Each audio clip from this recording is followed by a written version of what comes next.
መንግስት ዘመናዊ ሆስፒታሎችን በመገንባት ወረርሽኞችን የመከላከልና የመቆጣጠር አቅምን ለማጠናከር እንዲሁም የእናቶችና ህጻናትን ሞት ለመቀነስ ያከናወናቸው ተግባራት በጤናው ዘርፍ ውጤት እያስመዘገቡ መሆናቸውን የምክር ቤቱ አባላት አንስተዋል። ይህም ዜጎች በሀገራቸው የሕክምና አገልግሎት እንዲያገኙ የሚያበረክተው አስተዋጽኦ ከፍተኛ መሆኑን ገልጸዋል።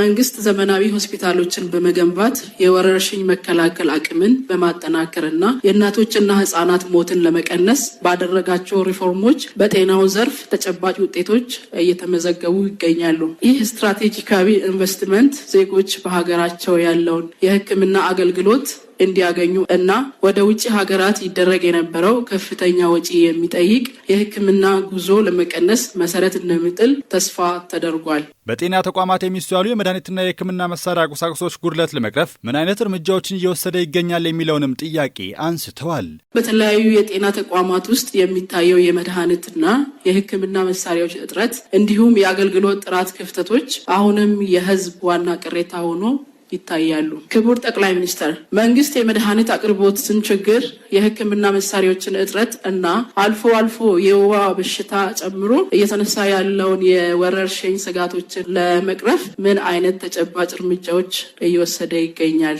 እንዲሁም ወደ ውጭ የሚደረገው የሪፈራል ሕክምናዎችን በሀገር ውስጥ አቅም ለመተካት ብሎም የሕክምና ቱሪዝም ለማስፋፋት እየተሰሩ ያሉ ስራዎች ላይ ተጨባጭ ማብራሪያ ቢሰጥ። ከህዝብ ተወካዮች ምክር ቤት አባላት ለተነሱ ጥያቄዎች ምላሽና ማብራሪያ የሰጡት ጠቅላይ ሚኒስትር ዶክተር አብይ አህመድ ለመድኃኒት ግዢ 70 ቢሊዮን ብር ማውጣቱንና በሀገር ውስጥ የመድኃኒት ማምረት አቅምን ወደ 44 በመቶ ማሳደግ መቻሉን አስረድተዋል። ጤናን በሚመለከት በጣም በርካታ ስራዎች የተሰሩ ናቸው። ዘንድሮ ለመድኃኒት ግዢ 70 ቢሊዮን ብር ነው መንግስት ያወጣው። በሀገር ውስጥ የነበረው የመድኃኒት ማምረት አቅም 4% ነበር፣ ወደ 44-45% አሳድገነዋል። 44-45% የሚያክለው መድኃኒት እዚሁ ይመረታል። ፋርማሲውቲካል ላይ በጣም ሰፋፊ ስራዎች ተሰርተዋል። አሃሪን ጨምሮ የአሃሪ ላብ የመጀመሪያው ነው። ዋና ዓላማው ቫክሲን ስንሰራ የመቆጣጠርም የመደገፍ አቅም እንዲፈጠር ታስቦ የተሰራ ስራ ነው። ለሕክምና መሳሪያዎች ግዢ ደግሞ ከ60 ቢሊዮን ብር በላይ ወጪ መደረጉን ተናግረዋል። ባለፉት ወራት በርካታ ሆስፒታሎች ተመርቀው ለአገልግሎት መብቃታቸውን የጠቀሙት ጠቅላይ ሚኒስትሩ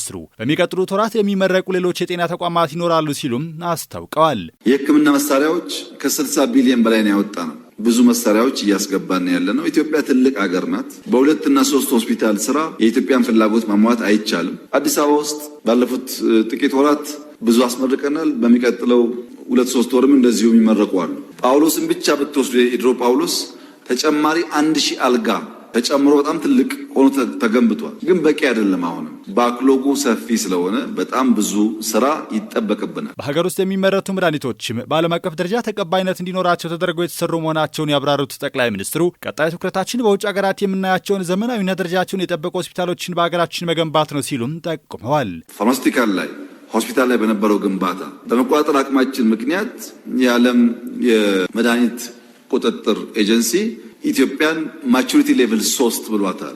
ጥቂት አፍሪካ ሀገራት ያሉበት ካታጎሪ ነው። ትልቁ ማቹሪቲ ሌቭል 4 ነው። ምን ማለት ነው? ኢትዮጵያ የምታመርታቸው መድኃኒቶች ለኤክስፖርት ደረጃ ተቀባይነት አላቸው ማለት ነው። እድገት አለ፣ ለውጥ አለ፣ ብዙ ደግሞ የሚቀር ነገር አለ። ብዙ እሱን አበክረን በመስራት ኢትዮጵያ ውስጥ ውጤት እንደሚመጣ ተስፋ እናደርጋለን። ከሚቀጥሉት 5 ዓመታት ስራችን አንዱ በውጭ ሀገር ደረጃ የሚታዩ ጸዳ ያሉ የሕክምና መስጫ ተቋማት መገንባት ይሆናል። በሌላ በኩል የወባ በሽታ ለመቀነስ በተደረገው የተቀናጀ ጥረት 14 ሚሊዮን አጎበር መስራጨቱን አንስተው በ3 ሚሊዮን መኖሪያ ቤቶች ላይ ደግሞ የጸረ ወባ ኬሚካል ተረጭቷል ብለዋል። በተጨማሪም ቀደም ሲል የክትባት ተደራሽነት ባልነበረባቸው 58 ወረዳዎች ውስጥ ለመጀመሪያ ጊዜ የክትባት መስጠት ተችሏል ብለዋል።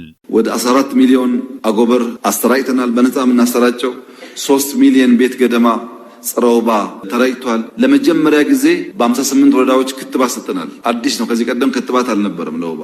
ሙከራዎች እየተደረጉ እንዳሉ ለመግለጽ ነው። ያም ሆኖ በትምህርትም በጤናም አጠቃላይ በማህበራዊ ዘርፍ ጅማሮቻችን በአጭር ጊዜ ውስጥ ውጤት የሚያሳዩ ስላልሆኑ አበክረን መስራትና ውጤታማ ማድረግ ይጠበቅብናል።